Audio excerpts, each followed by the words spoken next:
Technologie du futur, le futuroscope. Et oui, l'homme est plutôt du genre à regarder l'avenir quand d'autres viennent tout juste de conclure le présent. En 1985, décollage vers le Japon, avec toute son équipe. Direction l'Expo universelle de Tsukuba. Et là, c'est la révélation. Ils découvrent des images géantes à couper le souffle.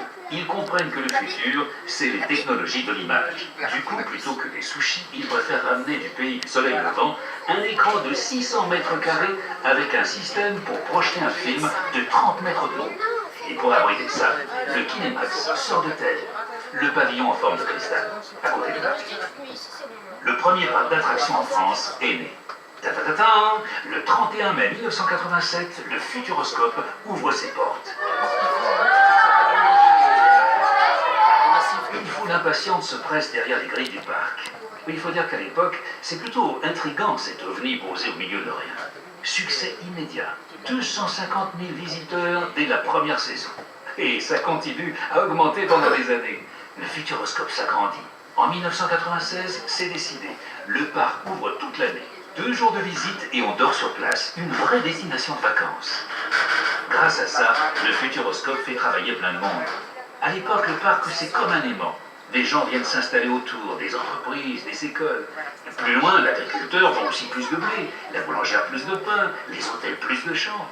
Et puis l'an 2000 sonne, et là, patatras. On se réveille en se disant le futur, il n'est pas là. Quand est-ce qu'on va conduire des voitures volantes en tenue d'astronaute? Et du coup, on est passé du futur au présent, et on est déçu. Alors le futur, on ne veut plus y croire. On préfère aller visiter des châteaux pour savoir d'où on vient, plutôt que de savoir où on va. Et le Futuroscope en souffre un peu. Action-réaction. Une nouvelle équipe est placée à la tête du Futuroscope et avec elle, le parc change de cap. Les grandes images on en garde, mais en plus on veut des expériences plus fun, des attractions pour rigoler et vivre des choses nouvelles. Et là, souvenez-vous, le Futuroscope a été inspiré par un voyage à Tsukuba. Et bien là, on commence. On reprend les valises et on parcourt le monde à la recherche d'innovations technologiques, scientifiques, artistiques.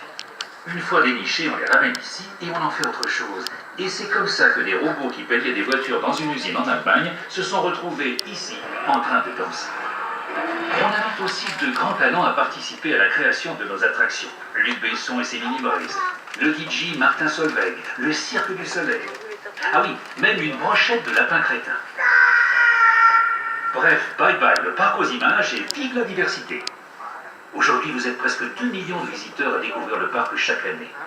En termes de chiffre d'affaires, nous sommes le 2e parc d'attractions en France. Il en a fait du chemin, le petit. Et le futur dans tout ça? Eh bien, comme on ne peut pas le prédire, il y a des créatifs qui ont trouvé la solution. Le futur, ça s'imagine. Oui, et comme il y a des milliards de façons de l'imaginer, eh bien au Futuroscope,